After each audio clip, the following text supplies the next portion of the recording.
Caerano San Marco, vigilessa, mamma di 2 bimbi, si accascia a terra appena uscita di casa per andare al lavoro a Montebelluna. Invano i passanti provano disperatamente a rianimarla. Profilassi per 121 persone dopo il caso del 16enne studente a Conegliano colpito da meningite da meningococco B. Le sue condizioni migliorano, il vaccino ha evitato conseguenze tragiche. Folle e pericolosa fuga in centro a bordo di un'auto rubata, scene da film a Camisano Vicentino, 4 bloccati, tra questi un minorenne nella vettura, arnesi da scasso. Usavano pass e drink card falsi in discoteca, truffa da 20.000 euro a Vicenza, sgominata una banda di giovanissimi falsari, sequestrate stampanti e banconote false. Spray urticante, panico in una scuola media di Padova, l'intervento dei vigili del fuoco, edificio evacuato, un insegnante in ospedale. Giornata di mobilitazione domani per consumatori ed agricoltori. A Padova dalle 11 il presidio con una 50ina di trattori che poi partiranno diretti a Piazzale Savonarola. Rendere la carne di nutria commerciabile, questo è l'obiettivo del consigliere leghista Stefano Valdegamberi, pronta una mozione che presto potrebbe arrivare in Consiglio regionale. Meglio giocare che fare la guerra, la provocazione di un'associazione padovana che spedisce al presidente Trump una scatola del famoso gioco da tavola.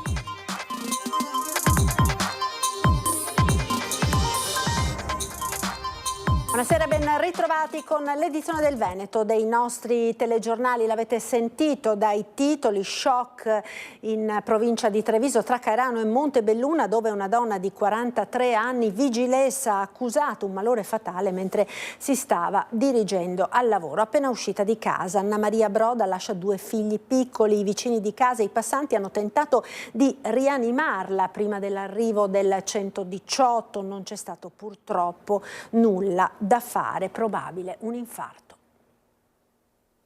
Chi l'ha vista ha tentato comunque di aiutare, praticando il massaggio cardiaco nell'immediatezza, chiamando i soccorsi. Nei vicini di casa, negli operatori del SUEM 118, arrivati con tempestività sul posto, sono riusciti però a salvare la vita di Anna Maria Broda, 43 anni, mamma di 2 figli, una bimba di 10 e un bimbo di 8. La donna, dopo aver accusato un malore, probabilmente un infarto, si è accasciata a terra mentre usciva dalla sua abitazione di via 30 Aprile a Caerano San Marco. La tragedia: verso l'1 del pomeriggio, la donna si stava recando al lavoro al comando di polizia locale di Montebelluna, dove era arrivata nel 2019 e subito si era distinta per dedizione e professionalità. Increduli e addolorati, dice il comandante della polizia locale Paolo Scarpa, fatica a trovare le parole il sindaco Adalberto Bordin. Anna Maria aveva la mia età, l'ultima volta ovviamente l'ho vista l'altro giorno perché era impegnata con gli altri colleghi della polizia locale qui per il passaggio della fiamma olimpica, quindi in un momento di festa. Dopo qualche tempo, insomma,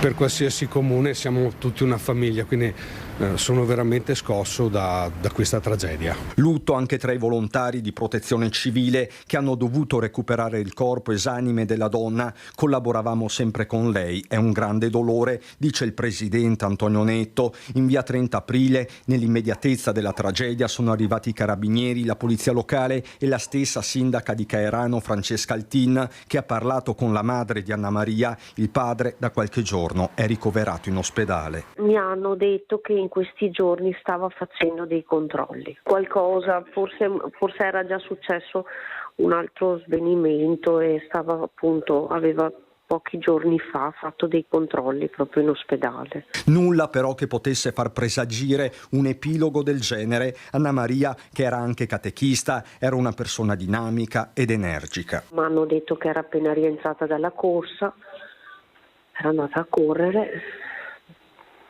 fatta la doccia e partiva per andare a lavoro.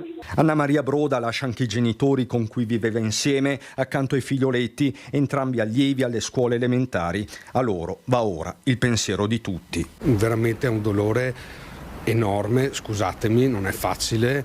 Un abbraccio ai familiari con tutto il nostro cuore. E restiamo nel trevigiano. Studente sedicenne residente nello Pitergino colpito da meningite da meningococco B121. Le persone sottoposte a profilassi tra familiari, amici, compagni di scuola. Migliorano le condizioni del ragazzo di 16 anni colpito da meningite, ricoverato da mercoledì al Cafoncello dopo la comparsa di febbre alta, forte mal di testa, rigidità nucale.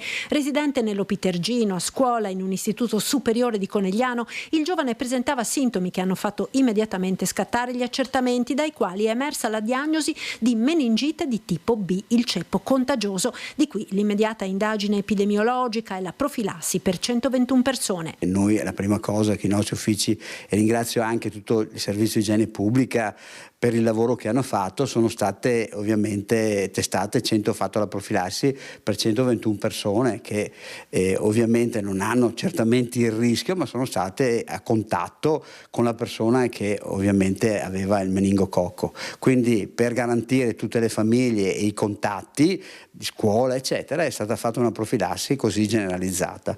Nello specifico sono state sottoposte a profilassi antibiotica 20 persone tra familiari e amici, 43 tra compagni di classe ed insegnanti, 23 soccorritori ed operatori sanitari, 28 altri contatti extrascolastici del sedicenne. Attualmente lo studente presenta una sintomatologia contenuta con un decorso clinico favorevole.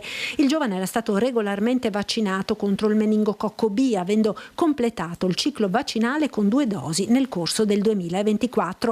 E proprio la vaccinazione potrebbe aver contribuito ad una forma clinica meno severa della malattia, che altrimenti può avere conseguenze anche fatali. Il ragazzo era vaccinato, però come tutti sappiamo i vaccini hanno una componente del 5-10% dove che in una situazione magari di calo dell'immunità o di deficit dovuto a altri stress, lo stesso, nonostante il vaccino, ovviamente il meningococco può attaccare la persona, quindi può infettare la persona. Però assolutamente la differenza qual è? Di chi non è vaccinato rischia anche la morte.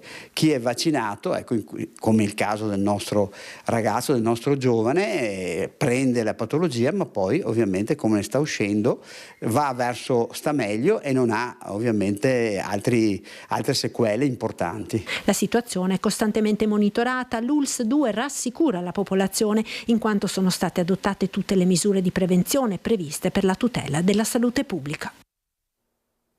Paura oggi pomeriggio a Padova nella scuola media Pacinotti, quartiere Stanga, per la segnalazione di una presunta sostanza urticante all'interno del plesso scolastico. A scopo precauzionale tutti gli studenti sono stati fatti uscire dalla struttura. I controlli effettuati dai vigili del fuoco non hanno evidenziato la presenza di sostanze tossiche. Nessuna persona è rimasta intossicata, anche se l'insegnante fiduciaria del plesso è stata trasportata al pronto soccorso per accertamenti. Sul posto sono intervenuti anche i carabinieri ed il personale del 118. E verrà disposta nelle prossime ore, fissata per la prossima settimana, l'autopsia sui corpi di Luigi Codotto e della moglie Luigina Rossi, trovati morti nella loro casa di Latisana. Vediamo il servizio. Il caso di per sé è già chiuso, esclusa la responsabilità di altre persone al di fuori di Luigi Codotto, che ha ucciso la moglie Luigina Rossi a colpi di accetta in testa e poi si è tolto la vita con un coltello. Agli investigatori resta da far luce su cosa abbia scatenato la mano femminicida dell'80enne e provare a dare una spiegazione ad un particolare del messaggio scritto sul biglietto di addio. Il riferimento al "non aprite l'acqua" tra "l'ho fatto per amore" e "addio figli". La procura fa sapere che verrà disposta a breve l'autopsia sul corpo di entrambi gli anziani, che sarà eseguita la prossima settimana dal patologo Carlo Moreschi. Il medico legale ha già effettuato l'esame esterno dei corpi e partecipato al sopralluogo sulla scena del delitto insieme ai carabinieri del reparto scientifico. L'autopsia potrà anche chiarire se la 78enne Luigina o lo stesso marito soffrissero di qualche patologia grave insorta di recente, tanto da sconvolgerne la stabilità emotiva. Da quanto si apprende dalle voci raccolte tra parenti e vicini di casa, non avevano mai parlato con nessuno di una eventualità del genere. Sul mistero dell'acqua, i vigili del fuoco erano arrivati improvvisamente in via Casette e, armati di rilevatori di gas e altre sostanze, avevano effettuato un minuzioso controllo dell'impianto di riscaldamento e di quello idrico. Dopo il ritrovamento del biglietto, avvenuto non subito ma in corso di sopralluogo nella casa, il riferimento al "non aprire l'acqua" aveva indotto i carabinieri a chiedere l'intervento dei pompieri. Il sospetto era di una manomissione dei 2 impianti e dell'inquinamento dell'acqua con qualche sostanza nociva, ma tutti i rilievi hanno dato esito negativo. Chiarire anche il perché dell'invito a non aprire i rubinetti lasciato da Luigi Codotto sul biglietto di addio potrebbe aiutare a definire con maggiore completezza il contesto in cui è avvenuto il femminicidio-suicidio e se l'uomo avesse in mente anche un altro modo per togliere la vita alla moglie, per esempio avvelenando l'acqua di casa, prima di farlo con l'accetta e con il coltello togliersi la vita. Ed ancora cronaca, ennesima rapina ai danni di un giovane nell'area del Cavalcavia Borgomagno a Padova. Ancora una rapina, ancora una volta nell'ANSA del Cavalcavia Borgomagno, precisamente qui in via Toti. Martedì intorno a mezzanotte un giovane di 22 anni sta arrivando in bici quando viene fermato da un gambiano di 27 che gli offre della droga. Lui rifiuta, ma alla richiesta di fare una telefonata da parte dello straniero ingenuamente passa lo smartphone. Telefono in mano, il 27enne fugge in direzione del park di via Annibale da Bassano, dove viene raggiunto dal derubato che riesce a fermarlo, ricevendo un pugno dritto in faccia per garantirsi la fuga. Nel frattempo è scattata la richiesta d'aiuto al 112. I carabinieri di Padova arrivano e in pochi minuti rintracciano il gambiano senza fissa dimora e con diversi precedenti e lo arrestano. Un episodio che riaccende i riflettori su un'area a rischio della città. Questi episodi dimostrano come di fatto viene negato uno dei diritti sacrosanti dei cittadini, che è la libertà di potersi muovere in bici come ci è stato raccontato, la libertà di poter fare impresa come accade agli imprenditori qui dietro che hanno attività come bar e proprio ristoranti che di fatto sono ostaggio anche loro dei continui episodi di criminalità e di spaccio. Area di passaggio ricca di abitazioni e anche di attività produttive, queste del Borgomagno, dove una commerciante ha reagito alzando una cancellata di 50 metri per la modica cifra di 35.000 euro per difendere la sua azienda. Se il rapinatore è stato arrestato è grazie al tempestivo intervento dei carabinieri, a cui va il grazie di chi vive e lavora qui. Ricordiamo che questa è zona rossa, quindi la loro presenza e i loro interventi dimostrano come la zona rossa sia anche uno strumento assolutamente efficace. Noi riteniamo che la sicurezza debba essere integrata da altre azioni di carattere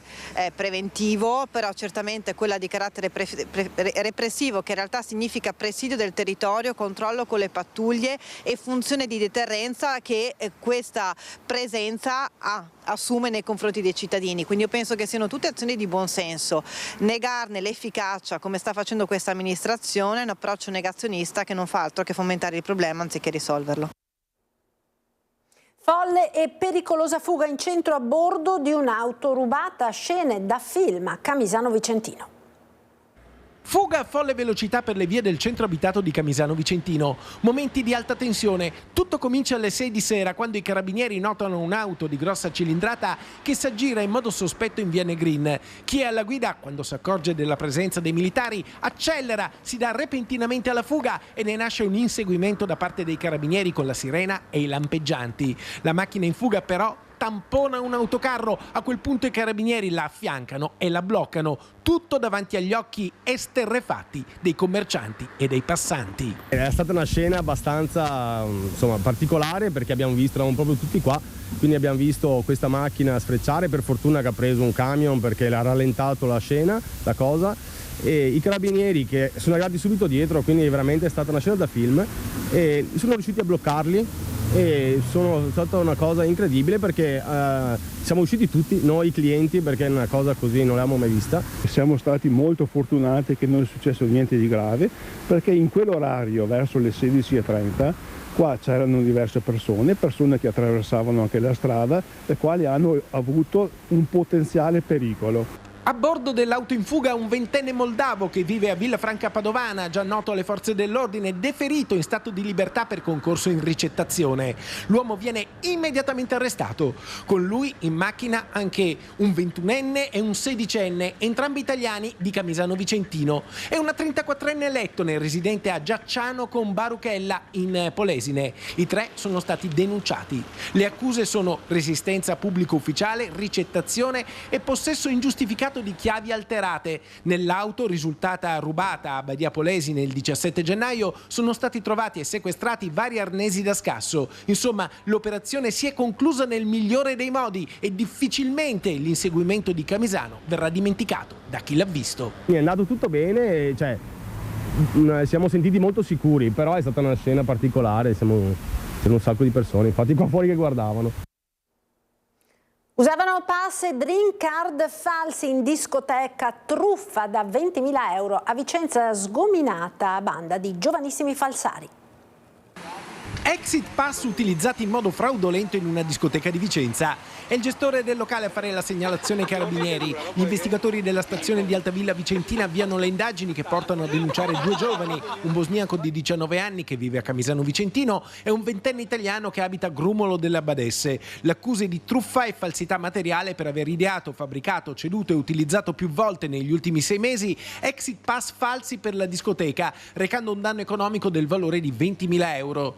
Ma allo stesso tempo sono stati denunciati altri 4 giovani, un 20enne padovano di Campodoro, 2 diciottenni, uno di Camisano e l'altro di Vicenza e un 21enne di Grumolo delle Badesse. Tutti sono stati chiamati a rispondere del reato di truffa per aver utilizzato exit pass falsi all'interno del locale l'11 gennaio del 2026, creando un altro danno alla discoteca per 600 euro. Il 21 gennaio i carabinieri hanno effettuato delle perquisizioni nei confronti di un diciottenne di Creazio e di un 24enne di Grumolo della Badesse che, a quanto risulta da ulteriori indagini, avrebbero provveduto materialmente alla contraffazione degli exit pass utilizzati per le truffe. Nel bosco di una zona collinare poi è stato trovato sepolto materiale utile alla contraffazione, tra cui una stampante, carta termica in rotoli, tessere drink card di diversi locali e 23 banconote false da 5 euro. In un'abitazione sono invece state trovate 11 drink card usate in vari locali, un computer portatile e un tablet.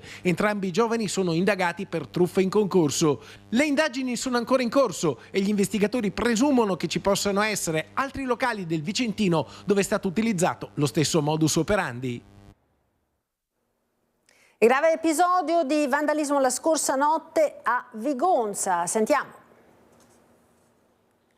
Il fotogramma registrato dalla telecamera posizionata in piazzetta dei Lagunari a Vigonza, in provincia di Padova, è impietoso. Si vede un ragazzo cappuccio in testa sopra il cofano di un appunto di proprietà del comune, che alla fine sarà ridotta così.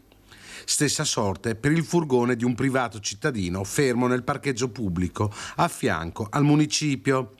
Sono le 2 quando un 17enne di origini straniere ma residente a Cadoneghe, dopo essere stato lasciato fuori da un locale a 2 passi dalla piazza principale perché già in evidente stato di alterazione, non trova di meglio da fare che prendersela con i 2 veicoli che danneggia anche con un paletto di ferro divelto dalla recinzione della piazzetta. Pochi minuti bastano per causare migliaia di euro di danni. Grazie alle telecamere il vandalo è già stato identificato e denunciato.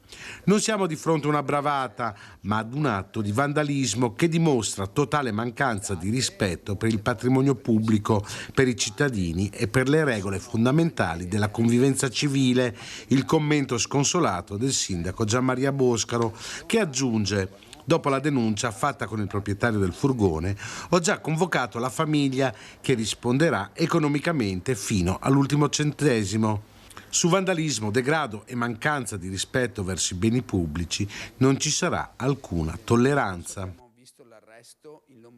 Nei giorni scorsi aveva fatto discutere l'appello della veronese Alessandra Fraccaroli, tetraplegica, la quale l'ULSS 9 aveva ridotto l'assistenza domiciliare da 32 a 9 ore settimanali. Un appello raccolto dal governatore Alberto Stefani, che oggi l'ha incontrata annunciandole di avere risolto la questione. Alessandra è una persona straordinaria, ha detto il governatore, che da 26 anni si confronta con una situazione fisica molto complessa senza perdere il coraggio e la passione per la vita. Nei giorni scorsi Alessandra mi aveva rivolto un appello, ora sono fiero di aver potuto rispondere insieme all'assessore, ai tecnici e ai dirigenti dell'USL 9. Alla lettera di conferma è arrivata, lei e la sua famiglia non saranno lasciati soli e l'assistenza richiesta sarà garantita già da febbraio. È una sfida difficile, ma il Veneto che abbiamo in mente farà di tutto per non lasciare indietro nessuno e dare risposte ai bisogni reali dei cittadini. Queste le parole del presidente della Regione del Veneto. A Padova ora giornata di mobilitazione domani per consumatori ed agricoltori. Mercosur, l'accordo per ora in stallo, ma vogliono presentarsi come popolo di agricoltori, artigiani, partite IVA, lavoratori o semplici cittadini e consumatori ignorati. Si sono dati appuntamento domani alle 11 all'ex ferroviario di Corso Australia con i loro trattori, dove resteranno riuniti in presidio fino al primo pomeriggio, una cinquantina quelli attesi dagli organizzatori, che non si presentano come sigle ma come cittadini, e infatti a questa protesta non parteciperanno le associazioni di categoria degli agricoltori. C'è un precedente che gli agricoltori non hanno dimenticato le quote latte, puntualizzano gli organizzatori, che ricordano le migliaia di aziende distrutte, famiglie indebitate, promesse politiche mai mantenute, lo stesso film che, scrivono, vedono oggi con politici a parole contro certi accordi europei che nei fatti li firmano e li applicano. Dal presidio i manifestanti si sposteranno nel centro cittadino, 2 i cortei che partiranno alle 14.30 a piedi da Piazzale Garibaldi, i trattori da Corso Australia per raggiungere verso le 15 Piazzale Savonarola, dove si fermeranno circa un'ora. E cambiamo argomento: rendere la carne di nutria commerciabile. Questo è l'obiettivo del consigliere leghista Stefano Valdegamberi. Pronta una mozione che presto potrebbe arrivare in Consiglio regionale. Ma la nutria fa bene, guarda, faremo il duplice vantaggio. Intanto è una carne che non è processata come la carne che mangiamo nelle scatolette, che fa schifo, sì. Ho visto gli scandali che derivano. È proteica, non ingrassa e risolveremo un problema. Non si tratta di una boutade. Stefano Valdegamberi stavolta ha tutta l'aria di fare sul serio, con l'obiettivo di presentare a breve una mozione in Consiglio regionale per rendere commerciabile la carne di nutria, specie che in Veneto ormai ha trovato un suo habitat, proliferando e diffondendosi ben oltre gli argini dei nebbiosi canali di pianura. In Francia e in Patagonia il castorino di palude, così viene anche chiamato in gergo, si trova nei locali e nei ristoranti gourmet, insomma una prelibatezza.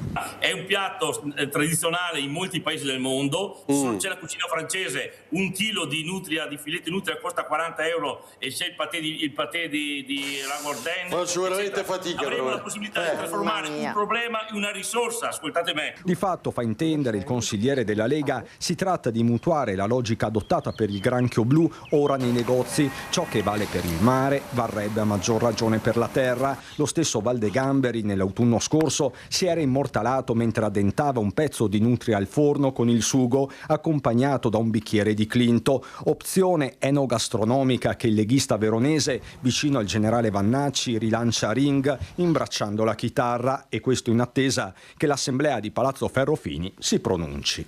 Che sarà, che sarà, che sarà, Valdegamberi. Che sarà della mia vita, chi lo Valdegamberi, dica la verità, è la nutria che dà la forza per la voce, vero? Non mi sente più ormai. Ormai sì. Sarà quel che sarà. È pronto per Sanremo. Meglio giocare che fare la guerra, la provocazione di un'associazione padovana che spedisce al presidente Trump una scatola del famoso gioco da tavola Risico.